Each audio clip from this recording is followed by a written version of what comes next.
السلام علیکم وعلیکم السلام. سر، میں آپ کا تعارف جان سکتا ہوں؟ جی، میرا نام فہد رنداوا ہے اور میں پیشے کے لحاظ سے انجینئر ہوں اور لیکچرر ہوں رفا یونیورسٹی فیصل آباد کیمپس میں الیکٹریکل انجینئرنگ میں. ماشاء اللہ ماشاء اللہ. سر، آج یہ ترجمہ قرآن کورس لیول 7 کمپلیٹ ہو گیا ہے، تو یہ آپ نے کورس کب جوائن کیا تھا؟ یہ میں نے کورس جو ہے وہ 2020 میں جوائن کیا تھا. اس کا لیول 2 چل رہا تھا اس وقت. ماشاء اللہ ماشاء اللہ. جیسے آپ نے اس کورس کے اندر ترجمہ قرآن سیکھا ہے، تو آپ کس حد تک ترجمہ کرنا سیکھ گئے ہیں اس کورس کے نسبت؟ جی الحمدللہ، اس میں صرف ترجمہ نہیں ہے، الحمدللہ گرامر بھی اس میں پڑھی ہے اور ساتھ حدیث اور سیرت کا بھی مطالعہ کیا. تو الحمدللہ بہت حد تک قرآن پاک کو جو ہے نا سمجھ کے پڑھنے کا جو ہے نا وہ اس کورس کی وجہ سے مدد مل رہی ہے ابھی. ماشاء اللہ. سر، اس کورس کا آپ کی عملی زندگی پر کیا اثر ہوا ہے؟ عملی زندگی میں الحمدللہ اپنی اصلاح کی جو ہے نا ایک وہ توفیق حاصل ہوئی ہے اور دل میں اللہ تعالیٰ کی وحدانیت کا اور رسول اللہ صلی اللہ علیہ وسلم کی جو سیرت ہے اور رسالت ہے اس کا یقین پیدا ہوا ہے.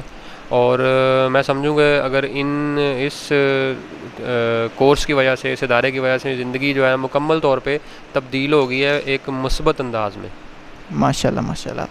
سر، اس ادارے اور اس ادارے کے چیئرمین صاحب میجر شاہ نواز صاحب کے بارے میں آپ کیا تاثرات رکھتے ہیں؟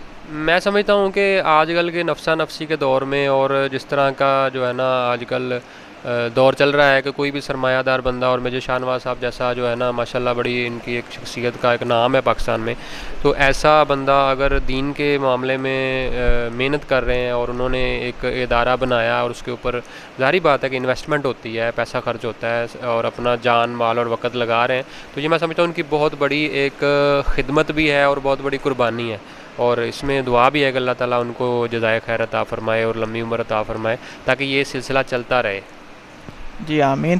سر، آپ ہمارے ناظرین کو کیا کہنا چاہتے ہیں؟ میں یہ کہنا چاہوں گا کہ قرآن پاک سیکھنا جو ہے ہر مسلمان کا فرض ہے، اور اس ادارے میں قرآن پاک کو بغیر کسی تفریق اور بغیر کسی اختلاف کے جو ہے نا قرآن پاک کی تفسیر پڑھائی جاتی ہے، سیرت سکھائی جاتی ہے. تو لوگوں کو جو ہے نا قرآن پاک سیکھنے کے لیے ایک بہت ہی آسان اور بڑا ہی جو ہے نا آرام دہ ایک فورم ملا ہوا ہے. تو اس سے لوگوں کو فائدہ اٹھانا چاہیے، کیونکہ چاہیں یا نہ چاہیں قیامت والے دن قبر میں اس چیز کا سوال ہونا ہے کہ قرآن سیکھا یا نہیں سیکھا، اور اس کے اوپر عمل کرنا تو بعد کی بات ہے. اگر ہم پڑھ ہی نہیں رہے، سیکھ ہی نہیں رہے، تو جو ہے نا وہ اس میں جو ہے نا ہمارا اپنا قصور ہے. تو میرا جو مشورہ ہے کہ لوگوں کو آنا چاہیے اس ادارے میں، اور کم از کم 1-2 کلاسیں اٹینڈ کرنی چاہیے. خود ہی پتہ چل جائے گا کہ قرآن پاک کی جو ہے عملی جو ہے تعلیم دی جا رہی ہے یا ویسے ہی جو ہے نا وہ کوئی بات میں حقیقت ہے یا نہیں ہے. تو یہ ادارہ بہت بڑی نعمت ہے فیصل آباد کے لوگوں کے لیے، اور لوگوں کو چاہیے کہ اس ادارے میں آئیں اور اپنی جو ہے نا قرآن پاک کے ساتھ ایک تعلق مضبوط بنائیں.